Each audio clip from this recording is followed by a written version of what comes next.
falar sobre a distribuição geográfica desse inseto, os danos econômicos que ele causa, basicamente, e sobre as táticas de controle dentro do manejo integrado dessa praga.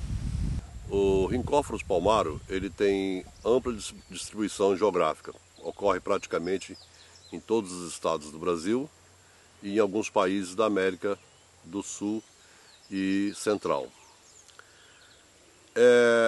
É um inseto de grande importância econômica, tanto para cultivos comerciais, como coqueiro, dendê, pupunha, piaçava, como também para cultivos ornamentais.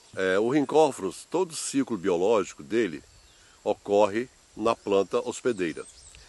Normalmente ele localiza a planta através de voláteis liberados por essa planta quando ela sofre algum trato cultural, por exemplo, retirada de folhas, ou ela é machucada por algum raio, ou ela é ferida pelo próprio homem.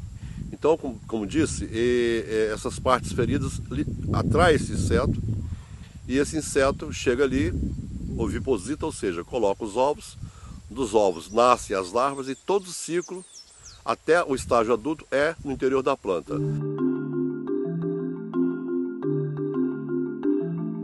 O ciclo biológico do Rhynchophorus palmaro é mais de 100 dias.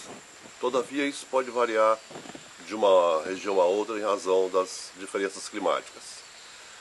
A fêmea oviposita nas partes feridas. Ela, com o auxílio do rostro, que é o bico, ela introduz o bico na parte ferida, e em seguida ela oviposita, ou seja, ela deposita os ovos nessas partes feridas. Dos ovos nascem as larvas, que se alimentam do interior do meristema da planta, e próximo ao fim do estágio larvar, ela confecciona um casulo com a própria fibra da planta, e ali dentro do casulo ocorre o estágio de pré-pupa, pupa. Posteriormente, o inseto emerge desse casulo. Vamos falar agora sobre as diferenças externas entre machos e fêmeas de Rhynchophorus palmaro. Os machos diferenciam das fêmeas por possuir pelos sobre o dorso do rosto, ou seja, pelos sobre o bico. Só os machos possuem essa particularidade morfológica, as fêmeas não. Esses insetos têm grande importância econômica porque eles podem transmitir um nematóide ao chegar até a planta para colonizar essa planta. E esse nematóide, no caso o anel vermelho, ele causa a mortalidade da planta assim que a planta é infectada. E uma vez que a planta é infectada, o processo é irreversível, não tem jeito, só fazendo erradicação da planta. Uma vez que o Rhynchophorus chega na planta e ele está contaminado pelo nematóide Bursaphelenchus coccófilos, ele passa esse nematóide para a planta e em questão de 4 a 5 meses essa planta morre, em decorrência ao ataque de milhões de nematóides nos vasos condutores. Através de microscopia óptica, consegue-se visualizar perfeitamente esses nematóides. O sintoma externo da doença anel vermelho, no coqueiro e no dendezeiro, normalmente se caracteriza por um amarelecimento. No coqueiro é muito fácil se identificar fazendo-se um corte transversal no tronco, ou seja, no estípio do coqueiro. Existindo um anel, vai aparecer um anel vermelho circular ao se cortar transversalmente o tronco do coqueiro. Já no dendê, a visualização do anel é muito difícil. E o dendê também tem outra particularidade, ele apresenta diversos tipos de sintoma externo. Ora pode ser um amarelecimento, ora um repolhamento das folhas centrais, também pode mostrar um secamento, e uma característica bem marcante é o bronzeamento das raquis foliares do dendê. O Rhynchophorus pode causar 2 danos. O dano físico, causado pelas larvas que se alimentam da região do meristema, da região do palmito, fazendo canais ali, e a planta vem, certamente vai morrer e não vai emitir folha central. O outro dano é a transmissão do verme Bursaphelenchus cocófilos, também vulgarmente conhecido por anel vermelho. Uma vez que a planta é contaminada por esse verme, ela fatalmente vai morrer num prazo de 4 a 5 meses. E o dano mecânico, às vezes plantas adultas suportam, mas elas ficam deformadas para o resto da vida. E plantas pequenas, recém-introduzidas, o dano mecânico leva rapidamente à morte da planta.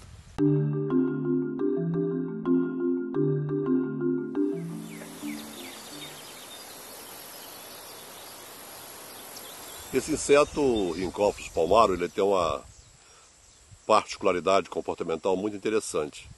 Ao chegar na planta, ele imediatamente biossintetiza um feromônio de agregação, chamando machos e fêmeas para ali explorar aquela planta.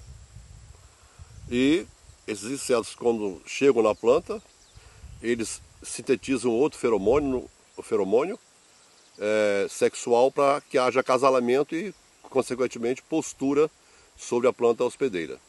Esse feromônio já foi descoberto e sintetizado, e hoje é amplamente comercializado na forma de liberadores, que são pedacinhos, sachês de plástico, que ali liberam lentamente esse feromônio. O feromônio, ele é comercializado em envelope aluminizado. Isso é para evitar que ele se volatilize. Uma vez que o produtor adquiriu o feromônio, deve retirar o feromônio do papel e ter um cuidado de não furar, porque nesse sachê aqui existem milhares de microporos que vão liberando lentamente. Então tem que ter cuidado para não furar isso aqui. Ele vai depois amarrar no arame e colocar na armadilha. A finalidade do feromônio hoje é para duas ações, digamos, no manejo integrado desse inseto, que é o monitoramento e a coleta massal. O monitoramento consiste em você coletar mensalmente um determinado número de insetos e associar a quantidade de nematóides presentes nesses insetos. Há casos em que, período chuvoso, você tem maior número de nematóides aderido ao corpo do inseto. E a coleta massal é a outra tática usada no manejo integrado do Rhynchophorus, principalmente em plantios de coco e dendê. Você usa aí uma média de tratando-se de pequenos plantios, pode-se usar 2 armadilhas por hectare e espalha isso ao redor, na periferia do plantio. E como o próprio nome diz, a coleta massal quer dizer coletar maciçamente um grande número de insetos. E o monitoramento, como foi dito, é para ver que período do mês você tem a população mais alta. E aí você estabelece estratégias de controle, outras táticas dentro do manejo integrado dessa praga.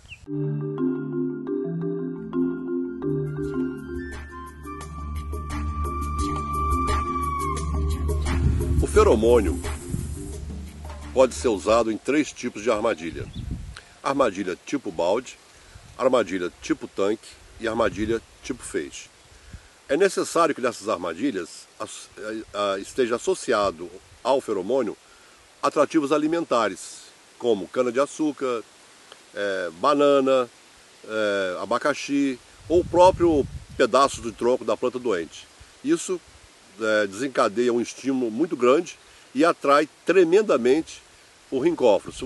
Existem já estudos mostrando que o feromônio atrai uma certa quantidade e, quando associado a atrativo alimentar, ele atrai quase 10 vezes mais.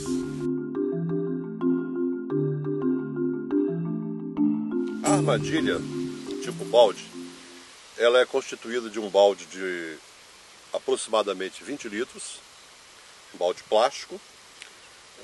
Isso normalmente para grandes plantios. Para pequenas áreas, por exemplo, condomínio de jardim, pode-se usar um balde de 10 litros. Dentro desse balde são colocados pedaços de cana-de-açúcar, como será mostrado em seguida, e na tampa do balde se faz um buraco e adapta-se um funil e tendo cuidado de cortar a parte mais estreita, porque o inseto chegue aqui, escorregue e passe. Em seguida é adaptado o feromônio sob a tampa. A armadilha tipo balde, ela tem vantagens e desvantagens. Entre as vantagens podemos citar a sua fácil execução e a mobilidade. Você pode transitar com ela dentro do plantio e colocar nas áreas focos. Entre as desvantagens, ela fica muito sujeita a roubo e ressecamentos do sol quando colocado em uma área aberta. Ela racha-se facilmente. Antes da introdução da cana no interior do balde, deve-se amassar com porrete ou ferro para facilitar a rápida fermentação e, consequentemente, a atratividade dos insetos. Bom, com a cana já macerada, nós colocamos dentro do balde as canas e, em seguida, colocamos a tampa, né, com o feromônio já adaptado sob a tampa.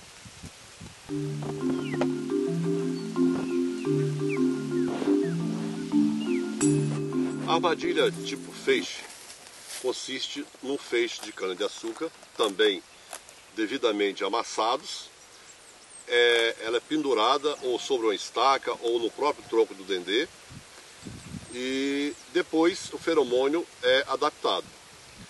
A vantagem dessa armadilha é o seu baixo custo. Você não tem despesa com balde e adequa-se muito bem ao pequeno produtor familiar. Agora, ela tem uma desvantagem. O produtor tem que vir todos os dias coletar manualmente os insetos ali presentes e matá-los, para evitar que eles vão colonizar outras plantas.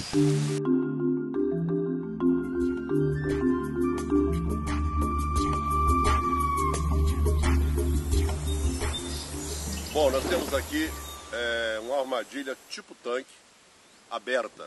Ela é construída de alvenaria e ela tem na base um cano de PVC para escoar a água da chuva que aqui cai. Essa armadilha ela é usada quando você tem uma epidemia muito grande da doença anel vermelho associada a altas populações do inseto.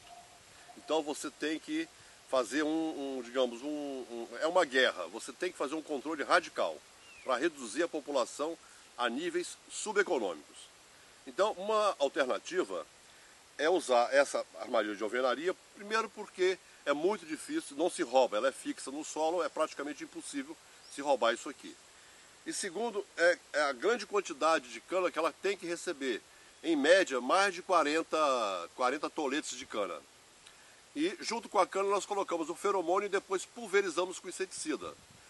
A razão do inseticida é, quando se trata de áreas muito grandes, você não tem disponibilidade de mão de obra e você precisa reter o inseto que chega ali, porque se você não bota inseticida, pode ocorrer que ele venha até a armadilha, caia aqui, entre em contato e saia. Então a função é uma coleta massal, coletando-se um número muito grande. Ela, quando aberta, como é o caso aqui, o inseto localiza rapidamente, porque os voláteis, os odores, ficam geralmente acima do limiar de resposta do inseto. Então ele rapidamente localiza e cai aqui dentro. E renova-se a cana a cada 15 dias e o feromônio também a cada 2 meses. E os insetos são descartados. Então é fundamental que estudos de campo realizados aqui na Serplac mostraram que essa armadilha, quando aberta e com inseticida, coleta significativamente muito mais besouros do que o balde ou até mesmo um tanque desse com a tampa e funil. Então, ela é um instrumento de guerra, ou seja, você tem danos, perdas econômicas muito expressivas, então você tem que partir para uma situação dessa.